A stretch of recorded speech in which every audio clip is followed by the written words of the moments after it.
बिस्मिल्लाहिर्रहमानिर्रहीम। अस्सलाम वालेकुम नाज़रीन। एस्ट्रोलॉजर, रिलीजियस स्कॉलर और बिजनेस कंसल्टेंट मोहम्मद उसामा अली साहब हमारे साथ मौजूद हैं। काफी दिनों के बाद एक मरतबा फिर हमने बहुत सारे सवालात हैं जो इनसे जानने हैं, पूछने हैं। उसामा अली साहब, सबसे पहले तो सर बहुत शुक्रिया आपके वक्त का। आप कैसे हैं? अल्हम्दुलिल्लाह जी, मैं ठीक ठाक। आप सुनाएं, खैरियत से हैं? अल्हम्दुलिल्लाह जी, मैं बड़ा करम है अल्लाह ताला का। उसामा अली साहब, सबसे पहला सवाल, ज़ाहिर है नवंबर अब तो शुरू हो चुका है, इलेक्शन का ऐलान हो चुका है, कई चीजें पिछले चंद दिनों के अंदर तब्दील हो गई हैं। कब इमरान खान रिहा होते नजर आ रहे हैं एस्ट्रोलॉजी के मुताबिक? देखिए, वो तो अब आप लोग हर क्या कहते हैं, हर दूसरे तीसरे दिन भी पूछते रहे या जब भी नवंबर की, आपको याद है आपके प्रोग्राम में शुरू में ही बता दिया था कि आप तो खान साहब कभी भी रिहा हो सकते हैं। आपको किसी सुबह अचानक ही पता चलेगा कि वो रिहा हो गए। अच्छा, इसमें जैसे कहते हैं आपकी अंडरस्टैंडिंग के लिए या आपके नाज़रीन की अंडरस्टैंडिंग के लिए रेफरेंस के तौर पे आपकी वो वीडियो जिसमें मैंने कैद की प्रेडिक्शन की हुई है, उसमें जाके देखें। वो होगी मेरा ख्याल है कोई 6 अगस्त की, 3 अगस्त या 4 या 2, ऐसी कोई अराउंड में, मतलब 1 से 6 अगस्त वाली आपकी कोई वीडियो देख लें जाके। उसमें मैंने 4 चीजें बयान की थी। अकेली लोगों के ज़हन में वो कैद की तारीख रह गई। उनके ज़हन में बाकी 3 बातें नहीं रही, जो मैंने 4 टोटल बातें की थी कि पुअर लाइफस्टाइल होगा, हेल्थ इश्यूज होंगे, और उसके बाद जो लाइफ थ्रेट होगी और कैद होगी। ये चारों चीजों ने इकट्ठे आना था। फिर आपने देखा कि एफिडेविट जमा हुए हेल्थ के मुतालिक, लाइफ थ्रेट के मुतालिक, पुअर लाइफस्टाइल के मुतालिक कि जी ये नहीं मिल रहा, वो नहीं मिल रहा, ये इजाजत दें, वो इजाजत दें, कमरा छोटा है, बेड ऐसा है, छत टपकती है, साइकिल नहीं है, जो भी। अच्छा, जो भी प्रेडिक्शन आप बैठ के जो अब आप 1 अगस्त को कर रहे हो, आप जो अगली सारी ये मंजर तो बाद में आप लोगों के ज़हनों ने पकड़े हैं ना। जो ये अमूमन लोग कह देते हैं ना कि जी ये तो जैसे जैसे वक्त बदल रहा है तो वैसे वैसे वो ये अपनी प्रेडिक्शंस बदल रहे हैं। हालांकि आपको पता है कि मैं तो बड़ा 4-5 माह से जितने भी प्रोग्राम उठा के देख लें बड़े कंसाइज होते हैं। 1-2 अक्टूबर वाली वो जो टेक्निकल मिस्टेक थी उसका एतराफ भी आज तक किसी ने इतना दिल गुर्दा नहीं निकाला, वो भी किया। बिल्कुल। उसके बावजूद भी सिर्फ इसलिए कि लोग जो इम्प्रेस हो रहे हैं इससे, एक इल्म है, ये इम्प्रेस रहे मेरी कौम इस पे, जैसे कहते हैं ना पहली बहुत पीछे है जिंदगी इनकी, इनको समझ नहीं आ रही। एक अच्छे बड़े हाई प्रोफाइल बंदे को समझ नहीं आती, फैक्ट्रियां हैं, बिजनेस हैं, सब कुछ है, समझ ही नहीं आ रही कि जिंदगी कहाँ से ऑपरेट करूं, मियाँ बीवी का मसला आ गया, बच्चों का आ गया, उनको समझ ही नहीं आती। तो अब असल बात है कि वो 3 बातें जो अपने पॉइंट की तरफ आऊं कि वो 3 बातें आपने हमने देखा कोर्ट में प्रेडिक्शन थी 1 अगस्त की या उसकी, और कोर्ट में सबमिट करवा करवा के उसको इंडोर्स किया गया कि जी हेल्थ खराब है। तो आप बताएं, बिल्कुल बताएं। मैं सिर्फ नाजरीन के लिए ऐड करता चलूं कि उसामा अली साहब ने जब ये बताया था कि इमरान खान साहब जो हैं वो अरेस्ट होने वाले हैं, तो उन्होंने बताई थी कि ये 3-4 चीजें हैं जो होनी है, जो होती रहेंगी। वो 3-4 चीजें कौन सी थी जो उस वक्त बताई थी? वो उसामा साहब जरा कैरी कीजिए, प्लीज बताइए। देखिए, उसमें नंबर 1 था पुअर लाइफस्टाइल, दूसरा था हेल्थ इश्यूज, तीसरा था आपकी जो लाइफ थ्रेट, चौथा था कैद। ये 4 चीजें इकट्ठी थी। अच्छा, अब उसमें लोगों को सिर्फ कैद की तारीख याद रह गई, बाकी प्रेडिक्शन पे उन्होंने गौर नहीं किया। हालांकि वो हर प्रेडिक्शन कभी बेगम ने, कभी बहनों ने, कभी किसी ने कोर्ट में एफिडेविट के जरिए इंडोर्स कर दी। जब उनका वजन 7 किलो गिर गया, जब उनके सहूलियात का मुयसर ना आना आपने हमने देखा, कि वो बेड कुछ ही अच्छा नहीं है, पानी टपकता है, जगह छोटी है, चलने की जगह नहीं, वो सारी चीजें जो पुअर लाइफस्टाइल को इंडोर्स कर गई। उसके बाद लाइफ थ्रेट का उन्होंने कहा कि जान को खतरा है, फ्लो पॉइजनिंग और ये वो भी इंडोर्स हो गई। उस वक्त तो जरा बताएं कि ये सारी चीजों में एक हट्टा कट्टा आदमी था जो भी मतलब फुल एक्सरसाइज में एक फिट बॉडी, वो, और फिर पुअर लाइफस्टाइल कैसे एक्सपेक्टेड था। 1 क्लास हो सकता है मिल जाती, हो सकता था ना कि 1 क्लास ये जो अब सब कुछ मिल रहा है उस वक्त मिल जाता, ये क्यों नहीं हो सकता था। लेकिन आप इस बात को समझे, ये सिर्फ नाजरीन के दिलों को, जैसे कहते हैं ना, तस्कीन कल्ब के लिए बता रहा हूँ, पीछे से सैर करा रहा हूँ कि उन सारी चीजों पे पहले देख लें। अच्छा, अब वो सब जैसे पूरी हो गई 4, फिर मैंने कहा कि अब 30 अक्टूबर के बाद ये ओवर हो जाएंगी जी। अब साइकिल मिल गया, कमरा खुला हो गया, टीवी मिल गया, यानी कि पुअर लाइफस्टाइल ओवर हो गया। डॉक्टर शौकत खानम का चलता है, जाके पता करके आता है, रिपोर्ट देता है ओके की, यानी कि हेल्थ इश्यूज ओके। तीसरी आ गई लाइफ थ्रेट, वो जो पहले भी नजर नहीं आ रही थी वो अब भी आपको नहीं आ रही, उसको मान ले चले झूठी मूठी का कि आज तक सलामत है तो चलो ठीक है ओके। अब आ जाए रिहाई, तो चौथी रिहाई कभी भी मुमकिन है सर। ये सैर इसीलिए कराई है कि पहले 3 दिखा दो, उस वक्त की भी अब की भी, तो इनको खुद ही इनको ही महसूस हो जाएगा कि आप कभी भी रिहा हो जाएंगे, कभी भी।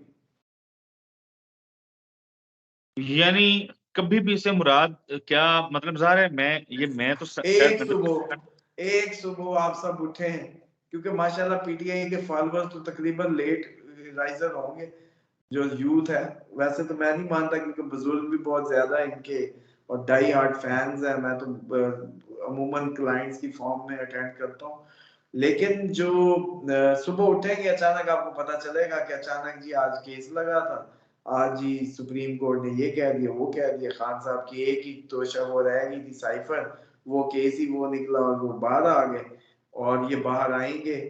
और इसके बाद इसी महीने की वो आपको मैंने किसी प्रोग्राम में डेट्स भी दी थी, कोई 10 से उसके दरमियान भी कोई नई पर्चे नई एफआईआर भी होंगी। और उसके बाद ये है कि लाइफ थ्रेट है जो 17 तक नवंबर तक 9-10 से में चाल चली जाएगी और 10 से 17। अच्छा, मेरा अगर जाती ख्याल है तो मेरा तो जाती ख्याल है कि इनको 17 नवंबर तक नहीं निकलना चाहिए, कि बस ठीक है वहां सेफ है, अब तो सारा कुछ मिल गया, एंजॉय करें, एक कुरान का और दौर खत्म करें, 17 के बाद ही निकलें। लेकिन असल बात यह है कि इस टाइम ये कभी भी निकल सकते हैं, कोई सुबह अचानक, इसमें अब कोई रुकावट नहीं रही, रिहाई कभी भी है। ओके उसामा अली साहब, 8 फरवरी का जो इलेक्शन की तारीख है, इस तारीख को कैसे रीड करते हैं आप? क्या कैसा इलेक्शन होगा? नंबर से हम क्या कुछ जान सकते हैं? नंबर से तो जान सकते हैं, 8 भी सैटर्न का नंबर है, पाकिस्तान भी सैटर्न का पी है, पी फॉर पाकिस्तान है, सैटर्न इसका समझ जैसे अबजद का स्टार्ट है, 8 ही इसका वो है, और 8 की 8 से नहीं बनती सैटर्न की, उसके लिए उस हिसाब से देखा जाए तो। अगर लेकिन असल बात यह है कि आप लोग जहां तक देख रहे हैं ना हजूर, मेरा मानना यह है कि आप जनवरी में ही रुक जाए तो बेहतर है। बस जनवरी में ही सारी कहानियां चीजें मामला जैसे कहते हैं ना कोई नए नक्शे बनेंगे, फिर देखिएगा कहानी किधर जाती है। ऐसी अभी अपने आप को एक्सरसाइजेस करके हलाकत में डालने की है उसमें। अच्छा, आप यकीन करें मैंने एक लम्हे के लिए अभी तक जाती आपको फीलिंग शेयर कर रहा हूँ, चलो नाजरीन को, एक लम्हे तक के लिए भी मैंने ये नहीं सोचा कि इलेक्शन होगा, और मेरे ज़हन में एक भी नक्शा नहीं बनाया। मतलब अकेला बैठा भी तो सोचता ही है ना कि यार चलो मैं भी तो मतलब एक पाकिस्तानी हूँ या पाकिस्तान में रहता हूँ, तो कोई ख्याल ऐसे कि हाँ भी इलेक्शन होगा तो क्या होगा कैसे होगा, या इलेक्शन जो हुआ तो कौन जीतेगा कौन हारेगा, बतौर मतलब वो जब आप लोग एस्ट्रोलॉजिकल कैलकुलेशंस पे सवाल करते हैं वो तो अब ड्यूटी हमें देनी होती है। लेकिन अगर जाती मुझसे कोई पूछे तो मेरे ज़हन में मैंने इतना सा भी टाइम जाया नहीं किया अभी इस पे, उसकी मैं आपको रीजन दे देता हूँ। जनवरी जो है ना, इसमें एक चेंज आना है, वो चेंज कोई बहुत पॉजिटिव नहीं पॉसिबल, वो कोई नेगेटिव किस्म का चेंज है। उसमें कोई बहुत बड़ी एजिटेशन, अनरेस्ट, बेचैनी, कोई अफरा तफरी, इस टाइप का कुछ पॉसिबल है। मार्स भी अचानक अरूज पाएगा, जिनका रूलिंग प्लैनेट मार्स होता है, अब सारी जानते हैं किनका होता है, वो भी अरूज पाएगा, गरूब है अभी, वो भी अप होना है। सेम टाइम पे एक और प्लैनेट है, उसने अपनी मूवमेंट चेंज कर ली है, उसकी वजह से अवाम के फटने का अंदेशा होता है, ब्लास्ट होने का अंदेशा होता है ज़हनी तौर पे, मतलब इसको बम धमाका ना समझे, मेंटली एग्जॉस्ट जैसे कहते हैं ना, एग्जॉस्ट का जो ब्लास्टिंग पॉइंट है। इसके साथ साथ जो दिसंबर जनवरी है उसके करीब कहीं मुझे लगता था कि हम पे कोई बॉर्डर्स की साइड से भी टेंशन बढ़ चुकी होगी। अभी भी आप लोगों को तो नहीं नजर आ रहा, क्योंकि लोग तो अमूमन हंस रहे होते, मैं देखता हूँ। मैं कहता हूँ लाइल्मी भी नेमत है हमारी, तो जैसे कहते हैं ना कि वो वजन ही कम होता जा रहा है। मैंने खुद भी थोड़ी सी लाइल्मी से बड़ा कोई, मैं कहता हूँ कि ये मेरे नेमत रब का नहीं बड़ा है, करम होता है। और खसूसन उस वक्त जब आगे जंग आने वाली हो। अच्छा, उसमें ये होता है कि हमें जो जाती तौर पे ये जो माहौल है, मैंने तो अपने ज़हन को कल से शुरू किया है, थोड़ी सी जंपिंग वंपिंग ये वो, कि भाई हिलजुल करो, ये जिस्म तो बैठ बैठ के वो हो जाए, भागा ही नहीं जाना कहीं, कहीं हिलना जुलना ही पड़ गया। तो असल बिल्कुल। बात ये कि इन लोगों को ये सब नहीं पता, लेकिन आप देख रहे हैं हमारी साइडों को गौर से, ये रेशो धमाकों की, ये सीक्वेंस, ये जो बन रहे हैं, ये सर ऐसे नहीं बन रहे, ये इंडिकेशन है आने वाले वक्त की। अरे दोबारा से मुल्क में दहशतगर्दी की लहर उठ रही है।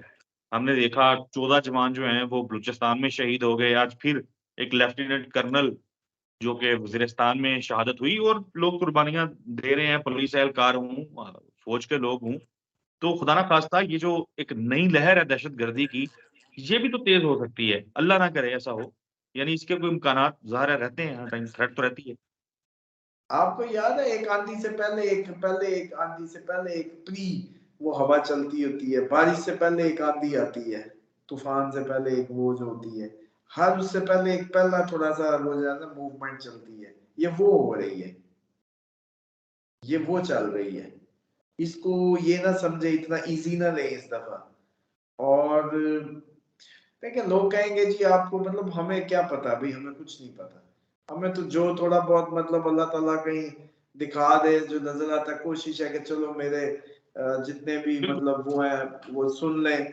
कोई अपनी तैयारी कर लेगा, कोई प्रॉपर्टी अपनी वाइंड अप कर लेगा, कोई जो है आगे दुनिया परस्ती छोड़ देगा, कोई अल्लाह अल्लाह करने की तरफ, इंसानियत परस्ती। इस टाइम तो इंसानों से मोहब्बत करें, यही एक दूसरे के काम आने वाले हैं। ये जमीनें जायदादें फैक्ट्रियां नहीं। आइसोलेशन का जो शिकार लोग हैं ये ऐसे बेमौत मरेंगे। इनको चाहिए कि रिलेशंस को अच्छा करें, सिला रहमी के हुक्मों को पूरा करें, आपस में यूनिटी, फैमिली के अंदर यूनिटी। और इससे मरकरी मजबूत होता है, एक ताकत मिलती है। ये उतनी ही ताकत है जैसे लोग नारा लगाते हैं या अली मदद का, आपकी फौजें जब नारे हैदरी लगाती हैं जंग में, तो ताकत मिलती है वो, क्योंकि क्या है, अली 5 नंबर है, मरकरी का है, ताकत मिलती है। लोग इसको जो है ना वो उस तरीके से समझ नहीं पाते। इसी तरह बहन भाइयों का साथ देने में, फैमिली का साथ देने में भी मरकरी मजबूत होता है। तो इसलिए आइसोलेशन में जो भी लोग हैं, आगे आने वाला वक्त अकेले वैसे ही, जैसे कहते हैं ना, अंदर ही अंदर वो गुजर जाएगा। तो इसको इजी ना ले प्लीज, मेरी तो सबसे रिक्वेस्ट है। हाँ, नॉन सीरियस लोग जो मर्जी कहें, बल्कि मैं, मेरा असिस्टेंट एक दिन कहीं वो, उसको मैं कहता रहता हूँ तुम फीडबैक चेक करते रहा करो। तो मैं देख रहा था कि आपके ही किसी उस पे किसी ने कमेंट किया हुआ था, हाफ बाजू टी शर्ट में एक खातून ने, चाय का मतलब वो कप था और हाफ बाजू और हाफ स्लीव शर्ट्स और गला थोड़ा सा खुला, और वो कह रही थी एस्ट्रोलॉजी शरी जायज नहीं है। तो मुझे बड़ी हंसी आई कि मैंने कहा she knows very well about Islam. तो तो इस तरह तो हमारे माइंडसेट है, ये तो हमारा इस्लाम है कि जहां दिल करता है हम मुसलमान जिधर मोड़ दें इस्लाम को। हालांकि आपके प्रोग्राम से मैं कई दफा कह चुका हूँ कि यार फतवा ले आओ, इनाम मैं दूंगा, जाओ जरा टेस्ट तो करो अपने इस्लाम को कि वो क्या कहता है, या आपको मौलवियों ने कैसे उलझाया हुआ है। बिल्कुल ठीक है, बिल्कुल, बहुत शुक्रिया।